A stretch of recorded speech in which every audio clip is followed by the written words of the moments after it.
ಸಮಸ್ತ ಸಿನಿ ಪ್ರೇಮಿಗಳಿಗೆ ನಮಸ್ತೆ. ನಾನು ಹರಿಪರಾಕ್ ಯೂಟ್ಯೂಬ್ ಚಾನಲ್ಗೆ ಸ್ವಾಗತ. ಈ ವಾರ ನಾನು ನೋಡಿದ ಸಿನಿಮಾ ಅಂಬರೀಷ್ ನಿರ್ದೇಶನದ ನಾಟ್ ಔಟ್.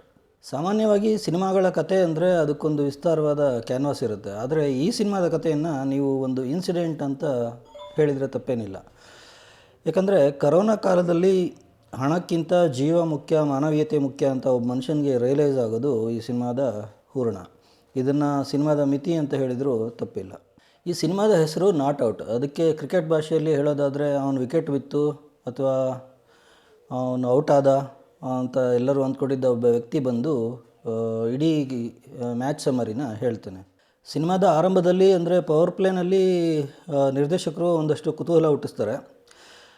ನೋಡೋ ಪ್ರೇಕ್ಷಕರಿಗೆ ಇದು ವಿರಾಮದವರೆಗೂ ಅಂದರೆ ಇನ್ನಿಂಗ್ಸ್ ಬ್ರೇಕ್ವರೆಗೂ ಮುಂದುವರಿಬಹುದು ಅಂತ ಅಂದ್ಕೊಂಡ್ರೆ ಅದು ತಪ್ಪಾಗುತ್ತೆ. ಯಾಕಂದರೆ ಇಡೀ ಸಿನಿಮಾ ಇದೇ ಕತೆ ನಂಬ್ಕೊಂಡು ನಿರೂಪಣೆ ಮಾಡಿದ್ದಾರೆ ನಿರ್ದೇಶಕ ಅಂಬರೀಷ್. ಡೆತ್ ಆಗಿರೋ ಒಬ್ಬ ಮನುಷ್ಯನ ಕಥೆನ ಡೆಡ್ ಎಂಡ್ವರೆಗೂ ಅಂದರೆ ಡೆತ್ ಓವರ್ಸ್ವರೆಗೂ ನಿರ್ದೇಶಕ ಅಂಬರೀಷ್ ಅವರು ಎಳೆದಿರೋದು ಈ ಸಿನಿಮಾದ ಮೈನಸ್ ಪಾಯಿಂಟ್ ಅಂತಲೇ ಹೇಳಬೇಕಾಗುತ್ತೆ.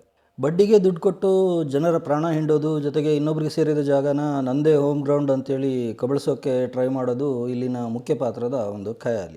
ಚಿತ್ರದ ಪ್ಲಾಟ್ ನೋಡಿ ಆರಂಭದಲ್ಲಿ ಇದೊಂಥರ T20 ಮ್ಯಾಚ್ ಅನಿಸಿದ್ರು ಚಿತ್ರದ ವೇಗ ಅದಕ್ಕೆ ಮ್ಯಾಚ್ ಆಗದೇ ಇರೋ ಕಾರಣ ಇದು ಕೊನೆಗೆ ಒಂದು ಟೆಸ್ಟ್ ಮ್ಯಾಚ್ ಆಗಿ ಪ್ರೇಕ್ಷಕನ ಪೇಷನ್ಸ್ನ ಟೆಸ್ಟ್ ಮಾಡುತ್ತೆ ಅನ್ನೋದು ಇಲ್ಲಿ ಬೇಸರದ ವಿಷಯ.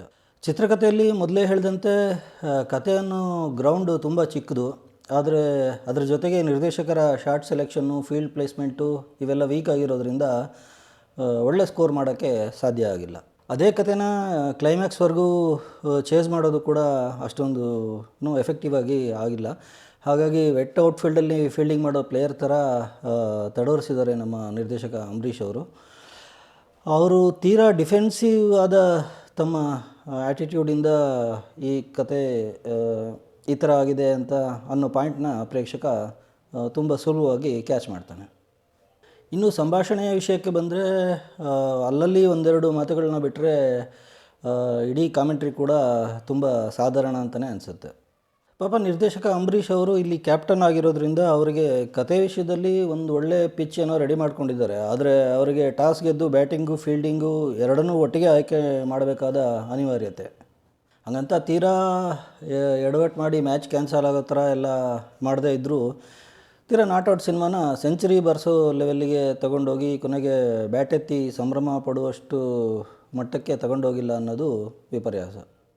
ರವಿಶಂಕರ್ ಅವರ ನಟನೆಯಲ್ಲಿ ನಮಗೆ ವಿರಾಟ್ ಕೊಹ್ಲಿ ಥರ ಫಾರ್ಮ್ ಮತ್ತು ಕ್ಲಾಸ್ ಎರಡೂ ಕಾಣಿಸುತ್ತೆ. ಹಾಗಾಗಿ ಅವರನ್ನು ನಾವು ಮ್ಯಾನ್ ಆಫ್ ದಿ ಮ್ಯಾಚ್ ಅಂತ ಖಂಡಿತ ಹೇಳ್ಬೋದು. ಆದರೆ ಅವರನ್ನು ಬಳಸ್ಕೊಂಡಿರೋ ಟೆಕ್ನಿಕ್ ಮಾತ್ರ ಸ್ವಲ್ಪ ವೀಕ್ ಅನಿಸುತ್ತೆ.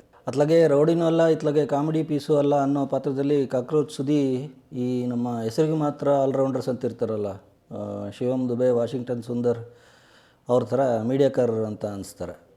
ನಾಯಕನ ಪಾತ್ರದಲ್ಲಿರೋ ಅಜಯ್ ಪೃಥ್ವಿ ಪಾಪ ಡೆಬ್ಯೂಟೆಂಟ್ ಪ್ಲೇಯರು. ಫಸ್ಟ್ ಟೈಮ್ ನಾಯಕನ ಅಂದರೆ ಸಿನಿಮಾದಲ್ಲಿ ನಾಯಕ ಆಗಿರ್ಬೋದು, ಆದರೆ ಈ ಕ್ರಿಕೆಟ್ ವಿಷಯದಲ್ಲಿ ನಾಯಕ ಅಂತ ಹೇಳೋದು ಕಷ್ಟ ಆಗುತ್ತೆ. ಸೊ ನಾಯಕನ ಕ್ಯಾಪ್ ತೊಟ್ಟಿರೋ ಅವರು ಅದನ್ನು ಇದು ನನ್ನ ಮೊದಲನೇ ಸಿನಿಮಾ ಅಂತ ಜಸ್ಟಿಫೈ ಮಾಡ್ಕೊಂಡಿದ್ದಾರೆ. ಆದರೆ ಅವರ ಮತ್ತು ಸುದಿ ಅವರ ಪಾರ್ಟ್ನರ್ಶಿಪ್ಪಲ್ಲಿ ತುಂಬ ಸೀನ್ಗಳಿವೆ, ಅವ್ಯಾವು ಇವರ ಅಭಿನಯದಂತಲೇ ವರ್ಕೌಟ್ ಆಗಿಲ್ಲ.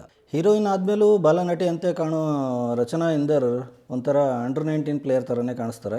ಅವ್ರ ಜೊತೆಗೆ ತುಂಬ ಗಂಭೀರವಾದ ಪಾತ್ರದಲ್ಲಿ ನಟಿಸಿರೋ ಗೋಪಾಲ್ ದೇಶಪಾಂಡೆ ಅವರು ತೀರಾ ನಮ್ಮ ಗೌತಮ್ ಗಂಭೀರ್ ಅವರಷ್ಟು ಅಗ್ರೆಸಿವ್ ಆಗಿ ಕಾಣಿಸಲ್ಲ. ಇದ್ರ ಜೊತೆಗೆ ಮತ್ತೆ ಪೊಲೀಸ್ ಪಾತ್ರದಲ್ಲಿ ಕಾಣಿಸ್ಕೊಂಡಿರೋ ಅಶ್ವಿನ್ ಹಾಸನ್ ಅವರು ಇಲ್ಲಿ ಒಂಥರ 12th ಮ್ಯಾನ್ ಆದರೂ ಒಂದು ಸೀನಲ್ಲಿ ಇಂಪ್ಯಾಕ್ಟ್ ಪ್ಲೇಯರ್ ಅಂತಲೇ ಹೇಳ್ಬೋದು.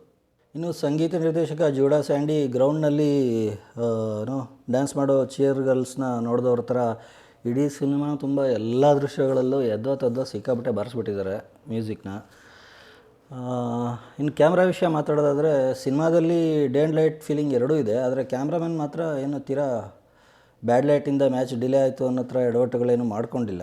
ಆದರೆ ನಮ್ಮ ಕ್ರಿಕೆಟ್ ಕಾಮೆಂಟ್ರಿಯಲ್ಲಿ ಬರೀ ಹುಡುಗರನ್ನೇ ತೋರಿಸೋ ಕ್ಯಾಮ್ರಾಮನ್ ಥರ ಕೆಲಸ ಮಾಡೋಕ್ಕೆ ಅವ್ರ ಕೈಲಿ ಆಗಿಲ್ಲ. ಯಾಕಂದರೆ ಈ ಸಿನಿಮಾದಲ್ಲಿ ರಚನಾ ಅವ್ರನ್ನ ಬಿಟ್ಟರೆ, ಅಂದರೆ ಹೀರೋಯಿನ್ ಅವ್ರನ್ನ ಬಿಟ್ಟರೆ ಫೀಮೇಲ್ ಕ್ಯಾರೆಕ್ಟರ್ಗಳು ಇಲ್ಲವೇ ಇಲ್ಲ ಅಂತಲೇ ಹೇಳ್ಬೋದು.